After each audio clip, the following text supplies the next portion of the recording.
اور اس کی مثال قرآن حکیم میں بنی اسرائیل کے حوالے سے اور حدیث میں بھی بنی اسرائیل کے حوالے سے سمجھائی گئی۔ قرآن حکیم میں ایک جگہ بنی اسرائیل پر اللہ تعالیٰ نے انبیاء کی زبان سے لعنت کروائی، لُعِنَ الَّذِينَ كَفَرُوا مِن بَنِي إِسْرَائِيلَ عَلَى لِسَانِ دَاوُودَ وَعِيسَى ابْنَ مَرْيَم، لعنت کر دی گئی ہے بنی اسرائیل کے اوپر اللہ کے انبیاء حضرت عیسیٰ ابن مریم کی زبان سے، حضرت داؤد علیہ السلام کی زبان سے۔ کیوں لعنت کی گئی؟ وہاں اللہ تعالیٰ ان کے جو گناہ بتا رہے ہیں ان میں سے ایک گناہ بتایا، کانوا لا یتناہون عن منکر،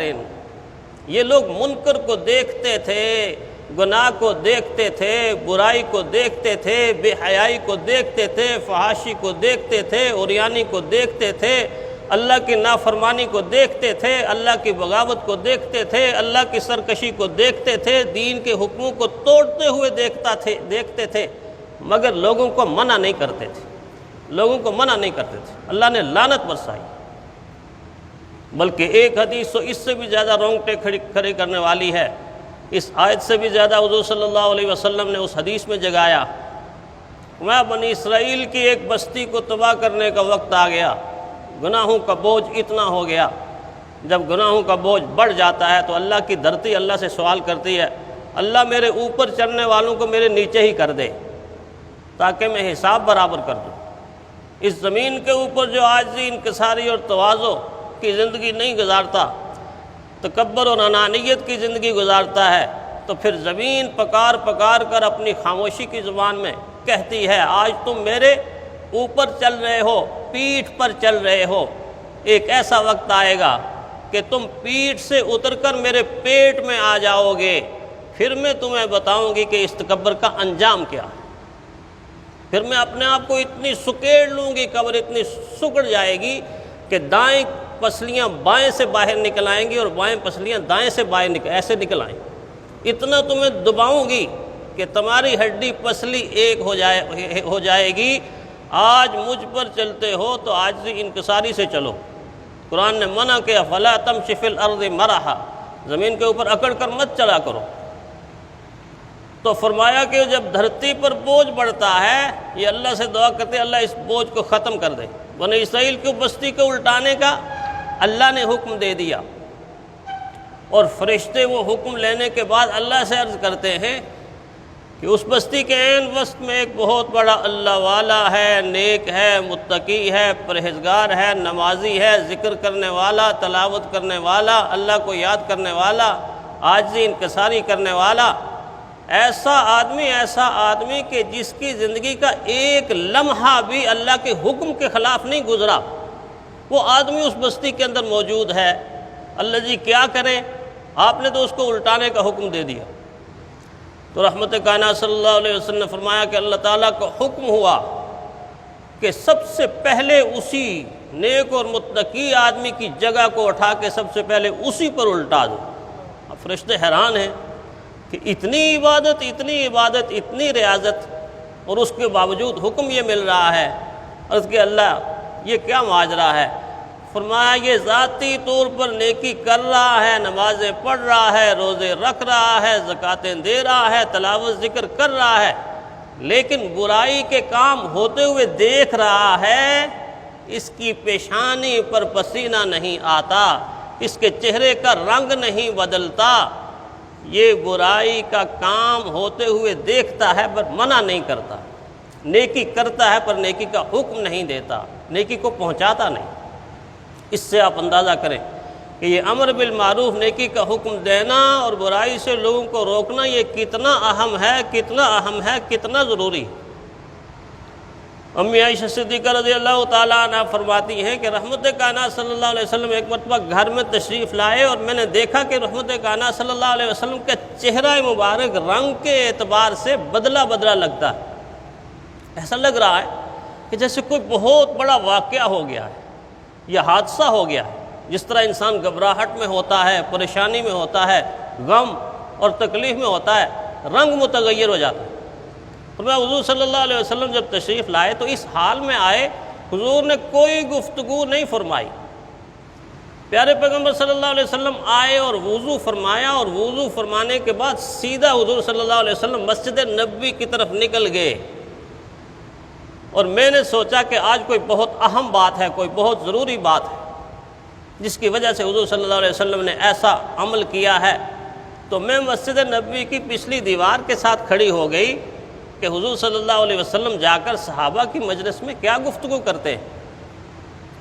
رحمت کائنات صلی اللہ علیہ وسلم مسجد نبوی میں گئے اور سیدھا ممبر پر تشریف فرما ہوئے، اور ممبر پر تشریف ہونے کے بعد اللہ کی حمد و ثنا مختصر کی، اور اس کے بعد یہ فرمایا کہ اللہ تعالیٰ نے یہ فرمایا ہے۔ وہ اللہ تعالیٰ نے وحی کے ذریعے حضور صلی اللہ علیہ وسلم کو یہ فرمایا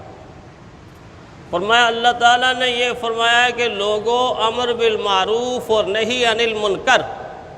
یعنی لوگوں سے گناہوں سے روکتے رہو اور نیکی کا حکم کرتے رہو، کہیں ایسا نہ ہو کہ یہ کام تم چھوڑ دو اور پھر وہ وقت آ جائے کہ تم اللہ سے دعا کرو، اللہ تمہاری دعا کو قبول نہ کرے، تم اللہ سے سوال کرو، اللہ تمہارے سوال کو قبول نہ کرے، تم اللہ سے مدد مانگو، اللہ تعالیٰ تمہاری مدد نہ کرے۔ گویا دعا کا قبول ہونا، سوال کا پورا ہونا، مدد کا آ جانا اللہ تعالیٰ نے اس کام سے جوڑ دیا۔ نیکی کا کام کرتے رہو، برائی سے لوگوں کو منع کرتے رہو، ورنہ ایسا وقت آئے گا کہ تم سوال کرو گے پورا نہیں ہوگا، دعا مانگو گے سنی نہیں جائے گی، مدد مانگو گے مدد نہیں آئے گی۔ اسی حدیث کی روشنی میں ابو درداء رضی اللہ تعالیٰ عنہ نے بھی لوگوں کو مخاطب فرمایا لوگوں امر بالمعروف اور نہی عن المنکر کرتے رہو، کہیں ایسا نہ ہو کہ اس کام کے چھوڑنے کی وجہ سے اللہ تعالیٰ تم پر ظالم حکمران مسلط کر دے جو تمہارے بڑوں کا احترام نہ کریں، تمہارے چھوٹوں پر رحم نہ کریں، اور تم دعا مانگو تمہاری دعا قبول نہ ہو، تم مغفرت مانگو تو تمہاری مغفرت نہ ہو، اور وہ ایسا وقت آ جائے کہ تمہارے نیک اور بزرگ برگزیدہ بندے اللہ سے سوال کریں، اللہ ان کا بھی سوال قبول نہ کرے۔ اس وقت سے پہلے امر بالمعروف اور نہی عن المنکر کرو،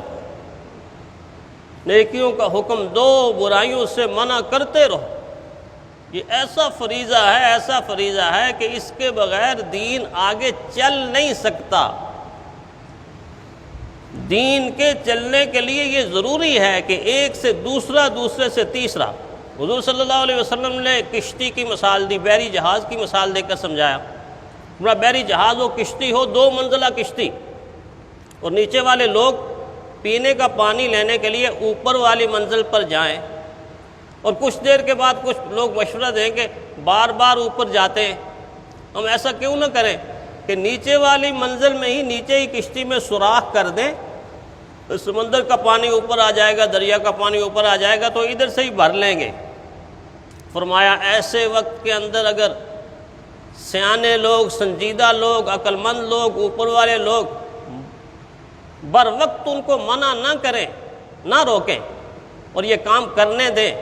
تو فرمایا جو ہی وہ کشتی میں سوراخ کریں گے، کشتی میں پانی بھر جائے گا، نیچے والے بھی غرق ہو جائیں گے، اوپر والے بھی غرق ہو جائیں گے۔ اس امت کی مثال حضور صلی اللہ علیہ وسلم نے کشتی سے دی ہے۔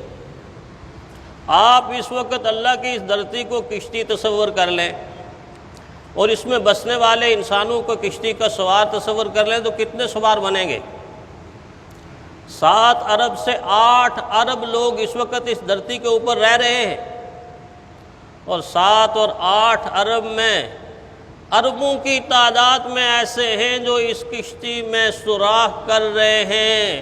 برائی کے ذریعے سے، بے حیائی کے ذریعے سے، فحاشی کے ذریعے سے، نافرمانی کے ذریعے سے، بغاوت کے ذریعے سے، اللہ کے انکار کے ذریعے سے، معصیت اور گناہوں کے مسلسل سوراخ کر رہے ہیں۔ روکنے والے کتنے ہیں؟ 7-8 ارب انسان مسلسل اس وقت اسی کام کے اوپر لگ رہے ہیں، برائی کو پھیلاؤ، برائی کو عام کرو، اور اس چیز کو دنیا کے اندر کونے کونے تک پہنچاؤ۔ لیکن نیکی کے پہنچانے والے کتنے ہیں؟ نیکی کے پھیلانے والے کتنے ہیں؟ نیکی کے بتانے والے کتنے؟ جب اربوں سوراخ کرنے والے ہوں اور چند انگلیوں پر گنے ہوئے لوگ اس سوراخ سے منع کر دو، وہ کشتی ڈوبے گی نہیں تو کیا ہوگا، اس میں طوفان نہیں آئیں گے تو کیا ہوں گے، اس میں سیلاب نہیں آئیں گے تو کیا ہوں گے، کیا ہوگا؟ آج امت اس موڑ پر کھڑی ہے کہ دیکھے کہ ہم بچانے والوں میں ہیں یا برباد ہونے والوں میں۔ رحمت کائنات صلی اللہ علیہ وسلم کی اس حدیث کو دیکھیں، اس میں حضور صلی اللہ علیہ وسلم نے فرمایا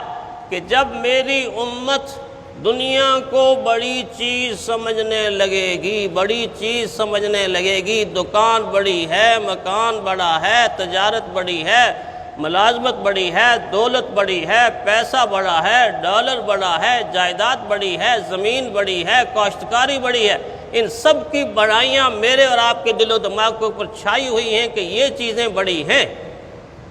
حالانکہ ایک دن اور ایک رات میں آپ نمازی لوگ 300 سے اوپر یہ کہتے ہیں، اللہ اکبر کہتے ہیں یا سنتے ہیں، اذانوں میں، اقامت میں، نماز میں بار بار رپیٹ اور اللہ اکبر 300 سے اوپر، 300 سے اوپر مرتبہ اللہ بڑا ہے، اللہ بڑا ہے، اللہ بڑا ہے۔ اس کے باوجود اللہ کی بڑائی میرے اور آپ کے گلے سے اتر کر دل تک کیوں نہیں پہنچ رہی؟ ابھی تک یقین یہی ہے کہ دکان بڑی ہے،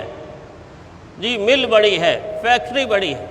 اللہ کے نبی نے کیا فرمایا؟ جب میری امت دنیا کو بڑی چیز سمجھنا شروع ہو جائے گی،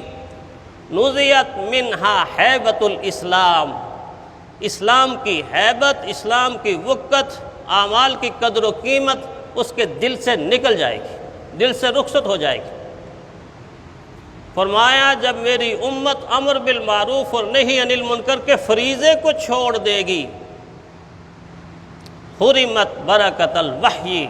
وحی کی جتنی برکتیں نازل ہوتی ہیں ساری کی ساری برکات سے محروم ہو جائے گی۔ جب اس سے آگے بڑھ کر میری امت آپس میں الجھ پڑے گی، قتل و غارت ہوگی، گالی گلوچ ہوگا، فساد ہوگا، لڑائیاں ہوں گی، جھگڑے ہوں گے، فرمایا جب گالی گلوچ اختیار کرے گی، سقطت من عین اللہ، اللہ کی نگاہ رحمت سے گر جائے گی، اللہ کی نگاہ رحمت سے گر جائے گی۔ اس لیے دین مجھ سے اور آپ کے تقاضا کرتا ہے کہ آج ہم اس فریضے کو سمجھیں، اس فریضے کو لیں اور لے کر کیا کریں کہ جو خود سیکھتے ہو سکھاتے چلو، دیے کو دیے سے جلاتے چلو، جو خود سیکھتے ہو سکھاتے چلو، دیے کو دیے سے جلاتے چلو۔ یہ فریضہ اگر ہم اپنی ذمہ داری کے ساتھ ذمہ لے لیں گے تو انشاءاللہ اللہ کا یہ دین پوری دنیا میں پھیل بھی جائے گا اور غالب بھی ہو جائے گا۔ اللہ تعالی ہمیں ایسا کرنے کی توفیق عطا فرمائے۔